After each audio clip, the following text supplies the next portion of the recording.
Bonjour à toutes et tous, je suis ravi de vous retrouver dans cette nouvelle vidéo. Alors, dans cette vidéo, on va voir pourquoi le Bitcoin n'a pas réussi encore à franchir les 16 000 dollars. Encore, lapsus révélateur ou pas, on ne sait pas. On est sur un marché un petit peu dispersé pour aujourd'hui. Bon, c'est week-end de Thanksgiving aux États-Unis, rien de très étonnant là-dessus. Donc on va voir bien également les trois cryptos que je rentre en portefeuille. Donc il y en a deux nouvelles, dont une qui est un peu plus de 600 au market cap, chose assez rare.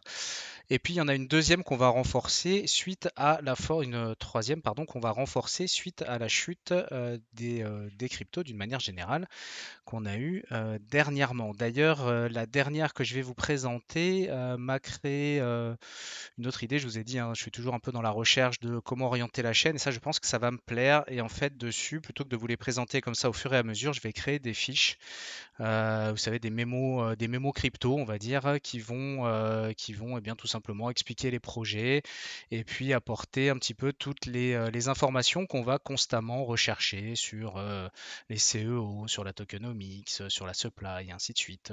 Ça permettra de retrouver en une vidéo à chaque fois les informations. Et puis, bien, quand on aura un petit trou de mémoire, ben, il suffira de regarder cette vidéo. Et puis voilà, donc la première devrait arriver incessamment sous peu. Et ce sera en l'occurrence sur la dernière crypto que je vais rentrer en portefeuille aujourd'hui. Alors pourquoi le Bitcoin n'a pas réussi à franchir les 16 000? Non, ce n'est pas parce qu'on lui a joué du piano, hein, on a essayé. Euh, quand j'ai posté la dernière vidéo, qui était plus à titre humoristique qu'autre chose, on était en train de franchir la barre des 16 000 et en fait on a réagi sous le support. On a réintégré, on repousse. Depuis, on est venu faire un doji sous 17 000. Donc, bah, clairement, toujours en tendance baissière. Maintenant, qu'est-ce qui lui a permis de tenir ce niveau-là? Eh bien, c'est tout simplement la Réserve fédérale américaine qui a signalé sa volonté de bientôt ralentir la hausse des taux. Alors, on voit bien ici que bien la moindre pseudo bonne nouvelle eh bien, fait du bien aux investisseurs. Ça s'est également ressenti sur le marché traditionnel, sur les indices, sur le Nasdaq, le Dow Jones et autres. Et ça s'est également ressenti sur le VIX. Le VIX, vous savez, c'est l'indice de la peur. En l'occurrence, on est redescendu à 20. Donc là, ici, ce que vous avez sous les yeux, c'est vraiment un indice qui tente en fait à mesurer la peur sur les marchés, hein. La grosse impulsion que vous avez ici, par exemple, c'est le Covid, hein, tout simplement. C'est la crise Covid que vous avez là, donc qui a créé de gros mouvements de panique. Donc là, ici, on voit que, eh bien, cette nouvelle, alors qui n'est pas non plus extraordinaire en soi, hein. Ils n'ont pas arrêté d'augmenter les taux, enfin ils vont pas arrêter d'augmenter les taux, ils vont pas baisser les taux non plus, hein, ce qui serait genre une superbe nouvelle. C'est juste qu'ils vont ralentir pour voir s'ils ont enfin réussi à contrôler un petit peu l'augmentation d'inflation qu'il y a en ce moment. Donc petite pause, on va dire petit ralentissement, mais ça a suffi pour faire plaisir au marché et aux investisseurs. Et donc ça se ressent ici et ça se ressent également donc sur le dollar index qui a donc bien rechuté, hein, après cette nouvelle. Et donc si le dollar baisse, eh bien mécaniquement c'est que on soutient tout simplement le Bitcoin ou toutes les crypto-monnaies qui sont donc corrélées qui sont indexées face au dollar. C'est assez logique. Donc ici, on peut même réussir à trouver quelques points intéressants d'un point de vue technique, même si bon, on s'emballera pas trop dessus. On est en divergence ici sur le RSI en journalier. Bon, maintenant le prochain niveau à surveiller, bah, c'est très simple, hein, c'est les 16 000 hein, qui, si lâchés d'un coup, pourraient nous propulser, bien malheureusement, sur le niveau dont tout le monde parle. Actuellement, bon, on parle plutôt des 10 000, moi je parle plutôt des 12 000 en règle générale, parce que le premier niveau, le premier support, il est quand même à 12 000. Après, c'est vrai qu'on pourrait penser qu'avec l'élan et la panique enregistrée, on pourrait pousser jusqu'à 10 000. D'ailleurs, mercredi prochain, pensez à vous abonner pour être informé. D'ailleurs, mercredi prochain, je publie une vidéo sur un indicateur qui est assez intéressant, puisqu'il se base justement sur les phases de panique et les phases d'euphorie des cryptos et qui est quand même relativement intéressant et puis qui peut vous guider également dans vos périodes d'investissement. Et en l'occurrence, on serait selon cet indicateur eh bien, dans les meilleurs moments justement pour commencer à investir, principalement d'ailleurs sous forme de DCA comme on le fait sur la chaîne dans le cadre du portefeuille. Et, et également, on va dire, bien sur le long terme, hein, tout simplement. Donc voilà, donc ça peut être intéressant d'avoir cette présentation. J'espère que ça vous plaira. J'ai changé un petit peu le format. Vous me direz d'ailleurs ce que vous en pensez. Alors, on va commencer avec la première crypto que je rentre dans ce portefeuille CryptoGilu. Je dis ce portefeuille parce que moi j'en ai déjà acheté lors de la constitution de mon premier portefeuille. C'est le TRX, la blockchain Tron. Donc c'est une blockchain qui vise à devenir, si vous voulez, l'infrastructure centrale d'un Internet décentralisé.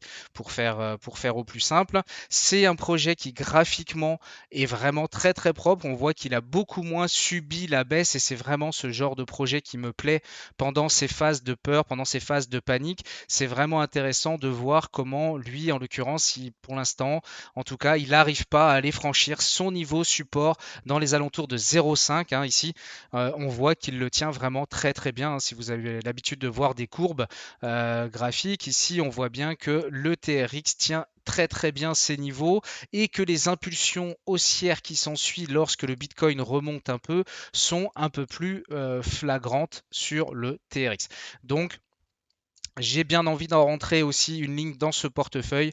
C'est un projet qui me plaît bien. Alors pareil, hein, je répète, je ne suis toujours pas conseiller en investissement, blablabli, blablabla, mais j'insiste vraiment dessus. Hein. C'est-à-dire que c'est vous qui cliquez, c'est vos fonds. C'est-à-dire que vous acceptez ici de potentiellement perdre de l'argent si les projets dans lesquels vous investissez s'effondrent. D'accord? Ce ne sera pas de ma faute. Vous n'avez pas cette sécurité-là de vous dire ah mais c'est pas ma faute. Bah si, c'est de votre faute. Parce que c'est vous qui cliquez. Hein. Moi je vous rappelle que je construis ce portefeuille à titre éducatif, ludique, mais c'est pas non plus un gage de réussite, même si bien entendu je donne absolument tout mon maximum pour essayer de rentrer des projets qui sur le long terme, je rappelle que chez moi la vision de long terme c'est 2024-2025, enfin principalement 2024 d'ailleurs, donc voilà qui me paraissent être bien pour cet horizon de temps. La deuxième que je vais rentrer, c'est un renfort en fait. C'est-à-dire que j'ai rentré il y a déjà un petit moment NIR Protocol et on en avait acheté dans le portefeuille à 3 euros. Alors c'est l'intérêt de faire du DCA, c'est-à-dire qu'ici on avait créé une ligne de 50 euros, de 25 euros pardon, d'investissement quand on était à 3 euros. Maintenant, eh bien, j'en rentre une ligne à 1,50, à quelque chose près, ce qui me donne un PRU, donc un prix de revient unitaire aux environs de 2,20$ à quelque chose près. Donc c'est aussi à ça que sert le fait de faire du DCA lissé un petit peu dans le temps, mais également lissé par niveau. Parce que si vous faites du DCA, mais que en fait on fait du DCA pendant X temps et puis qu'en fait ben, on recharge continuellement au même niveau, bah, au final c'est comme si vous aviez tout rentré au même prix et finalement vous avez perdu un petit peu l'effet qui est vraiment intéressant et qui se ressent d'ailleurs dans le portefeuille. On le verra à la fin quand on va voir la courbe d'évolution du portefeuille qu'on construit sur la chaîne et vous allez voir que c'est assez intéressant de voir l'intérêt vraiment de lisser comme ça par palier. Ça va vraiment très fortement se ressentir. Donc NIR, hein, je ne vous le représente pas, j'en avais déjà parlé dans la précédente vidéo.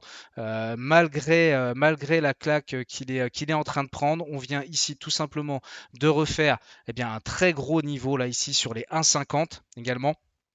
Vraiment un niveau très très intéressant. Je pensais qu'on pouvait l'éviter, hein, sincèrement, ici. Mais bon, visiblement, le marché a eu besoin de le faire. Pas de problème là-dessus. Je pense que quand on a rentré deux lignes, une ici, et qu'on a un horizon de temps que je vous rappelle, voilà, relativement long, ici, quand on réfléchit long terme, qu'on va chercher des extensions en objectif dans les alentours de 50-53$, oui, rien que ça. Moi, perso, c'est clairement ce que j'ai en tête. Hein, donc, toujours pareil, hein, c'est toujours comment dire, ça n'engage toujours que moi, mais c'est vrai que d'une manière générale, de toute façon, j'en ai déjà parlé plus d'une fois, voilà, la version que j'aime le plus, le moment où c'est vraiment le plus opportun, en faisant abstraction eh bien, de tout le bruit hein, sur l'écosystème qu'on peut entendre en ce moment, notamment avec FTX et ainsi de suite, en sachant qu'ici, on ne parle pas de faille des crypto-monnaies. C'est pas les crypto-monnaies qui faillent. Hein. Ici, il faut savoir que on parle bien d'un organisme centralisé qui a géré n'importe comment son activité. Ça n'a strictement rien à voir avec la blockchain et ce que procure la blockchain. Au contraire, c'est même à l'antithèse. Quelque part, c'est même en train de renforcer l'hypothèse que, eh bien, effectivement, se décentraliser de toutes ces manipulations possibles est possiblement quelque chose de bénéfique sur le long terme. La dernière crypto que je rentre dans le cadre de ce portefeuille, eh bien, c'est une crypto qui est 600 et quelques au market cap.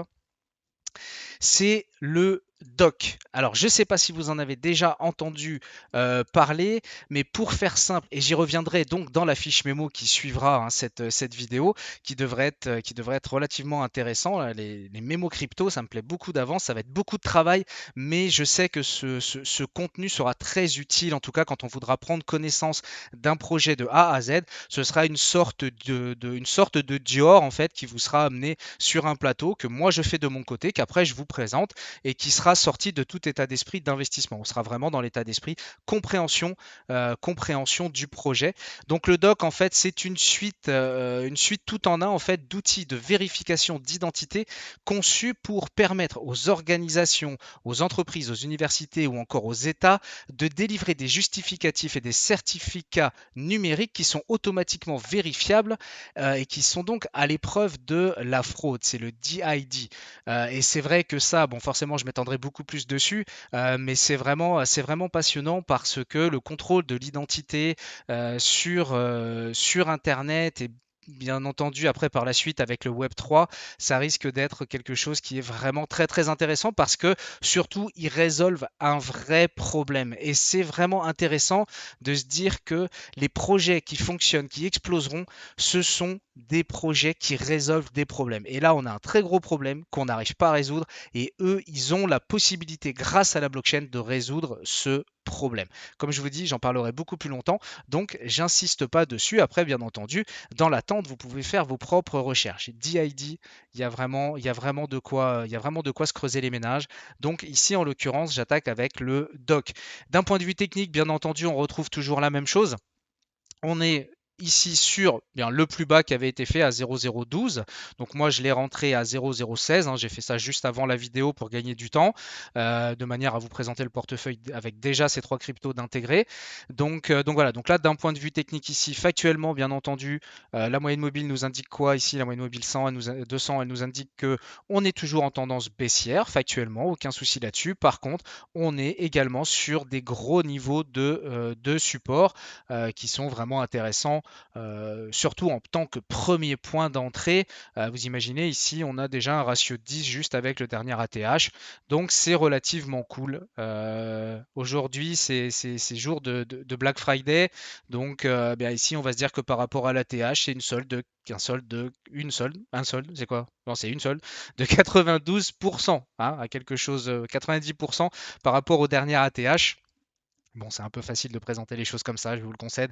Mais bon, on va se dire que bien, sur des projets qui tiennent foncièrement la route, eh bien, on est content de rentrer une première ligne. Enfin, en tout cas, moi, perso, je suis vraiment content de rentrer une première ligne à ce tarif-là. Alors, le petit plus là pour aujourd'hui, c'est une crypto que je rentre pas mais que je surveille, c'est le Band Protocol. Le Band Protocol, en fait, c'est un réseau d'oracles centralisé, donc qui fait en fait le lien, c'est une passerelle en fait entre le monde réel et la blockchain. Et c'est vrai que ça, c'est pareil, il y a il y a une grande utilité à ça. Il y a quand même ici, en l'occurrence, des partenariats qui ont été faits directement avec le cloud de Google, quand même. Donc sur le long terme, c'est pareil, on est sur un protocole plutôt intéressant et je le surveille après le gros pump qu'on a eu ici sur News.